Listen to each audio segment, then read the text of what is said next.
Guys, जैसा कि हमने पिछले एपिसोड में देखा कि पूरी दुनिया में अब एक साथ दो चांद दिखाई दे रहे थे और सभी समझ गए थे कि यह वही फिनोमिनन है जिसके बारे में मास्टर याओ लाओ ने बताया था। और अब प्यूरिफाइंग डेमोनिक लोटस फ्लेम इस दुनिया में प्रकट हो चुकी थी, इसीलिए सभी उसे पाना चाहते थे। जियोयान जानता था कि होलो सोल्स इसे हासिल करने की पूरी कोशिश करेगा, इसीलिए अपने साथियों के साथ उस डेमोनिक लोटस फ्लेम के बर्थ प्लेस पर पहुंच चुका था। उस प्लेस की वजह से वो पूरा एरिया राख में बदल चुका था। उस फ्लेम पर एक सील लगी हुई थी। तभी उस जगह पर होलो सोल्स का सोल मास्टर हुनमिशेंग वाई सोल मास्टर और हुनफेंग के साथ आया था। हुनफेंग भी 2 स्टार फाइट संत था। उसे एहसास था कि जियोयान एक पावरफुल अपोनेंट है। जियोयान उससे लड़ने के लिए तैयार था, पर वो पहले फ्लेम को हासिल करना चाहते थे। अब वहां पर यान क्लैन के भी लोग आ जाते हैं और यान क्लैन का हुओ जुआन कहता है कि भाई जियोयान, तुम वाकई में काफी ज्यादा एक्स्ट्राऑर्डिनरी हो और बिल्कुल भी नॉर्मल इंसान नहीं हो। तुम कुछ ही सालों में पहले से ही फाइट संत लेवल पर पहुंच गए हो। और वो जियोयान को रिस्पेक्ट देता है। जियोयान कहता है कि वो शुआन, तुम भी एक हाई लेवल हाफ संत बन गए हो। और उसे एहसास होता है कि उसने अपने कबीले की हेवनली फ्लेम को रिफाइन कर लिया है। वो शुआन कहता है कि मैंने अपने एल्डर की मदद ली और अपने कबीले की विनाशकारी वेस्टलैंड डिस्ट्रक्शन फ्लेम पर काबू पाने का मौका मिला।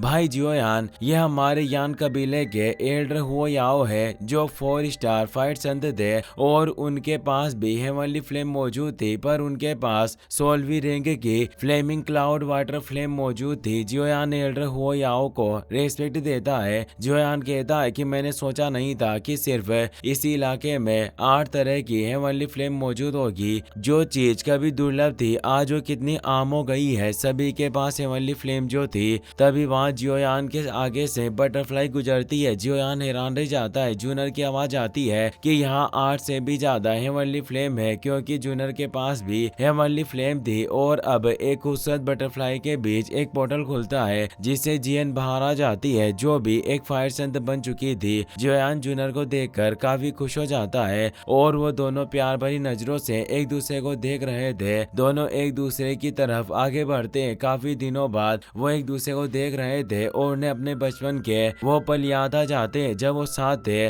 तभी किंग यान खांसते हुए बाहर आता है और कहता है कि तुम दोनों बाकी लोगों को तो इस तरह नजरअंदाज मत करो। जियोयान उसे रेस्पेक्ट देता है। उनके साथ एक और एल्डर भी मौजूद थे। जूनर वेनेरेट याओ लाओ को रेस्पेक्ट देती है। तभी उनकी नजर जियन पर जाती है, पर वो उसे नहीं पहचानती और कहती है कि ऐसा लगता है कि जैसे मैं तुम्हें जानती हूँ। जूनर कहती है कि क्या तुम मुझे भूल गई। वो तुरंत पहचान जाती है कि यह तो वही छोटी जियन है। जियन हमें जवाब देती है।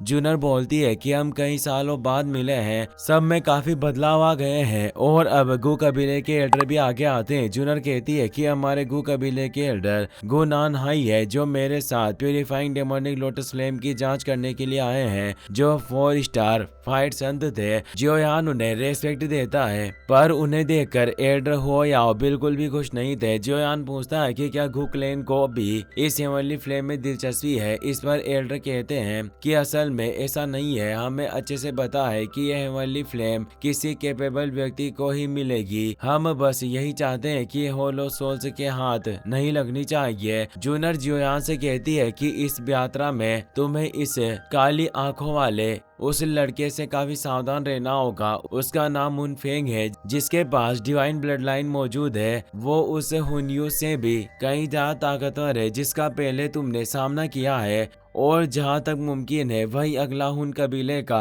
क्लैन लीडर बनेगा। जियोयान कहता है कि इसकी रेपुटेशन वाकई काफी बड़ी है। वैसे इस बार प्राचीन कबीलों ने इतने कम लोगों को क्यों भेजा है। इस पर एल्डर गु नान हाई कहते हैं कि नंबर के बलबूते पर इस प्यूरिफाइंग डेमोनिक लोटस फ्लेम को प्राप्त नहीं किया जा सकता।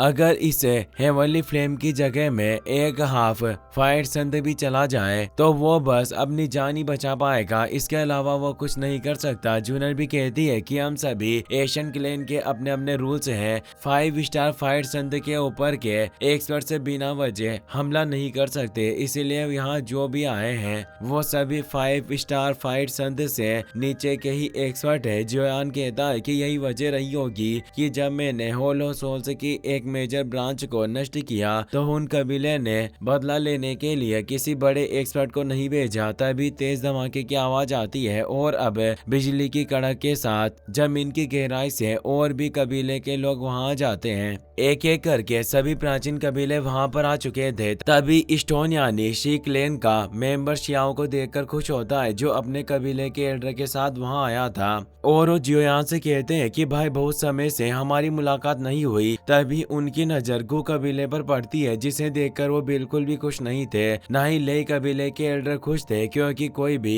उन कबीले और गु कबीले को पसंद नहीं करता था। गु नानहाई कहते हैं कि एल्डर हो याओ, क्या आपको भी लगता है कि लिंग कबीले के गायब होने के पीछे हमारे गु कबीले का हाथ है? हो याओ कहते हैं कि इसके कोई सबूत नहीं है, लेकिन शक की सुई तुम्हारे गु और उससे हुन कबीले के ऊपर ही है, इसीलिए हमारा सतर्क रहना बेहद जरूरी है। और वो जल्दी से पीछे हट जाते हैं, जिससे उनके क्लैन मेंबर को भी ना चाहते हुए पीछे हटना पड़ता है। गु नानहाई निराश होते हैं, क्योंकि उन्होंने यान कबीले से ये उम्मीद नहीं की थी। जोयान पूछता है कि लिंग कबीले के गायब होने से सभी प्राचीन कबीलों के बीच काफी दूरियां आ गई है। जूनर कहती है कि लिंग कबीले के गायब होने के पीछे जरूर हुन कबीले का ही हाथ है, पर वे चाहते हैं कि हम एक दूसरे पर शक करें ताकि कभी एकजुट न हो पाए। गु नानहाई कहते हैं कि ज्यादा बोलने से कोई फायदा नहीं होगा, क्योंकि बिना सबूत के कोई भी हमारी बात नहीं मानेगा।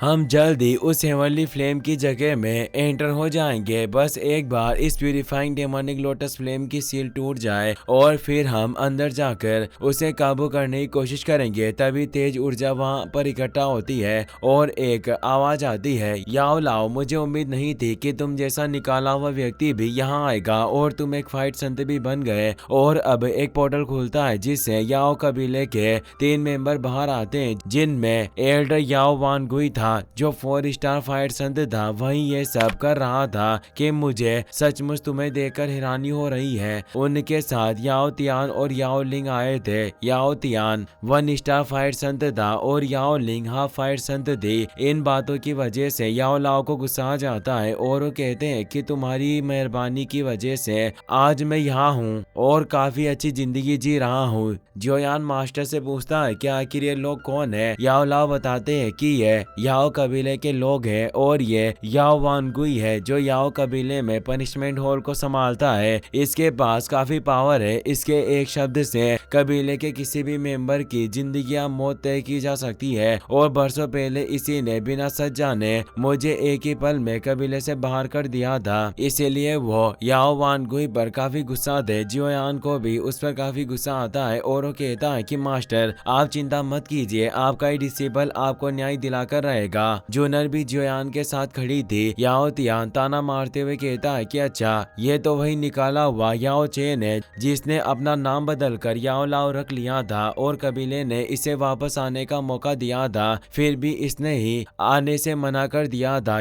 याओ वानगुई कहता है कि बाहर आने पर इसने थोड़ी शोहरत क्या कमा ली, ये खुद को बहुत ही बड़ा समझने लगा है, जो इतना घमंडी हो गया है। इसका घमंड तो देखो तुम लोग। याओ लाओ का खून खोल रहा था। ऊपर से याओ तियान पुचकारते हुए कहता है कि तुम्हारे इतने सालों की कल्टिवेशन के बाद भी तुम्हारी सोल पावर अभी भी लेट हेवनली स्टेट तक भी नहीं पहुंच पाई है। वास्तव में तुम्हारा टैलेंट काफी ज्यादा मामूली है। ऐसे कचरे को अगर एल्डर वानगुई ने निकाल कर बाहर किया तो वाकई काफी सही किया। ये वास्तव में सेंटर प्लेन्स जैसी छोटी जगह पर ही भटकने के लायक है। याओ लाओ को इससे काफी गुस्सा आ रहा था, क्योंकि सभी कबीले के लोग ये सुन रहे थे और उनकी बदनामी हो रही थी, पर इससे उन कबीले के लोगों को मजा आ रहा था। जूनर कहती है कि यह याओ कबीले का याओ तियान है, जिसे याओ कबीले की यंग जनरेशन का सबसे होनहार व्यक्ति माना जाता है। जोयान मुस्कुराते हुए कहता है कि इतने सालों की कल्टिवेशन के बाद भी याओ तियान तुम्हारी आत्मा